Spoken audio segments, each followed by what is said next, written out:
হরদায় মাধ্যমিক ছাত্রের রহস্য মৃত্যু, ছাত্রের দেহ উদ্ধার ঘিরে এলাকায় চাঞ্চল্য। বাড়ি থেকে ঢিলছোড়া দূরত্বে ছাত্রের দেহ উদ্ধার, দেহে একাধিক হাড় ভাঙা রয়েছে, দাবি প্রত্যক্ষদর্শীদের।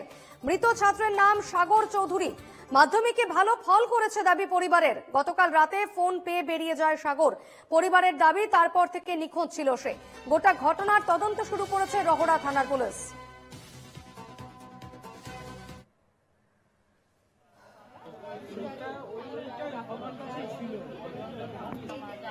बहुत अच्छा नंबर से बच्चा पास कर ले रहा है। आज का रिजल्ट मिले बच्चा के कर ले रहा और बेटा 3 को स्टार मिलेला तो बेटा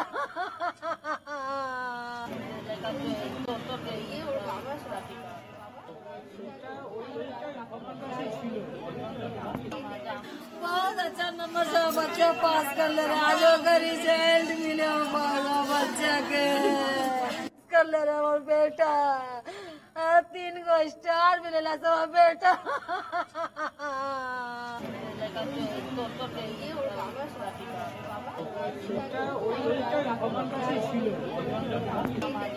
बहुत अच्छा नंबर से এই মুহূর্তে আমার সঙ্গে সরাসরি রয়েছেন প্রতিনিধি মিন্টু চক্রবর্তী। মিন্টু, ছাত্রের রহস্য মৃত্যু, কিভাবে এই ঘটনা ঘটলো, কি জানাচ্ছে পরিবার, কি অভিযোগ রয়েছে পরিবারের? দেখো দীপর্ণা, এই মাধ্যমিক পরীক্ষার্থী ছাত্র গতকাল মাধ্যমিক পরীক্ষার রেজাল্ট বেরায় 600-র মধ্যে 597, অর্থাৎ প্রচুর ভালো রেজাল্ট হয়। তারপর থেকে সে আনন্দেই ছিল, সবসময় বাড়ির লোকদের সাথে গল্পগুজব করতো, ছেলেটি একটি বাড়ির মধ্যেই ছিল। কিন্তু গতকাল রাত্রেবেলা রাত 11টার সময়ও সে তার ঘরেই ছিল। পাশেই ঘরের মধ্যেই আমার পিছনে ঠিক দেখতে পাচ্ছি একটি আম গাছ, সেই আম গাছে তার দেহটি আজকে সকাল 6টার সময় তার পরিবার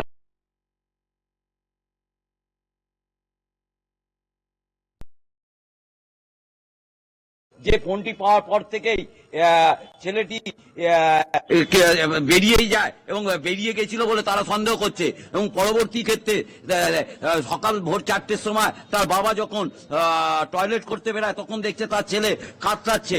হঠাৎ দেখছে তাদেরই ঘরের সামনে, অর্থাৎ তুমি দেখতে পাচ্ছ একদিকে ঘর, পাশেই অর্থাৎ উঠোনেই কিন্তু অর্থাৎ 10 ফুটের মধ্যেই কিন্তু এই আম গাছ, এই আম গাছের তলাতেই তার দেহটা সে পড়ে রয়েছে এবং সে যন্ত্রণা চিৎকার চেঁচামেচি করছে।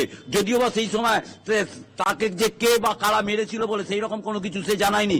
ঘটনাস্থল থেকে সঙ্গে সঙ্গে তাকে নিয়ে যাওয়া হয়। তুমি যেমনটা বলছো যে পরিবারের যে অভিযোগ রয়েছে, ছেলেটিকে সন্ধ্যার পর থেকে আর খুঁজে পাওয়া যায়নি, নিখোঁজ ছিল সে, একটা ফোন পেয়ে বেরিয়ে যায়। সেক্ষেত্রে কখন তার দেহ তারা প্রত্যক্ষ করে এবং পরিবারের সঙ্গে কথা বলো, তারা এই মুহূর্তে কি বলতে চাইবেন?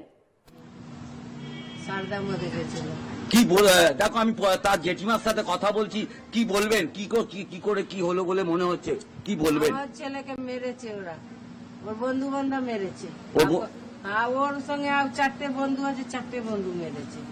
আমি শিওর বলতে পারছি। আমি ওকে সবসময় আমার ঘরে বসে থাকতো, সবসময় ওরা গল্প করতো, মোবাইল দেখতো। আমি বলতাম রোজ 9টার সময় আমি দরজা বন্ধ করে দিই, কালকে আমি ছেড়ে দিয়েছি, বাবু বন্ধু আছে ছেড়ে দাও। ওই রাত্রিবেলা দরজা পঞ্জা সব বন্ধ, লাইট বন্ধ করে ঠাকুর ঘর থেকে আসলো। ওর সঙ্গে আমি কথা বললাম, আমার ছেলের সঙ্গে ফোনে কথা বললো। তারপরে আমাকে বললো যেটি যা তুমি ঘুমিয়ে পড়ো, আমি সাইকেল ফাইকেল তুলে আমি রোজ দরজা ওয়ে বন্ধ করে। তারপরে কাকুর কি হলো আমরা কিছু জানি না।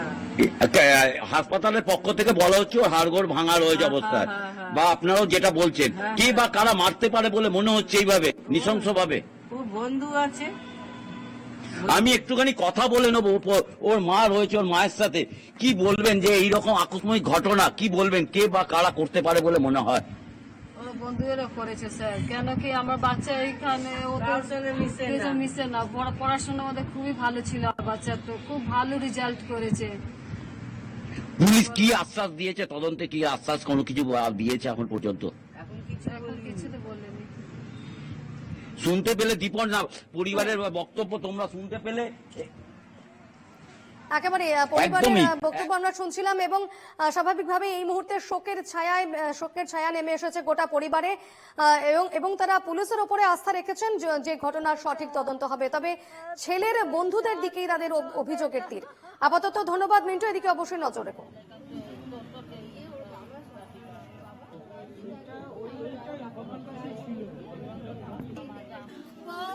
আমরা ভোরবেলা জানি ওর বাবা উঠেছে, তারপরে ওর মাকে দেখছে কি আমাদের ঘরে বাচ্চা, তারপরে আমাকে দেখলো। আমি ভাবলাম আমার মেজো বউ শরীর খারাপ আছে, আমি দৌড়ে ওই দিকে যাচ্ছি, সব কটা এদিকে এখানে আছে। তারপরে আমরা তাড়াতাড়ি ঘরে তুলে জল টল দিয়ে হসপিটালের সঙ্গে সঙ্গে নার্সিং হোমে নিয়ে গেলাম। ওইখানে বলছে মেয়েরে পুরো করে দিয়েছে, ডাক্তাররা বলছে আরজি কল নিয়ে যা। আরজি কলে গে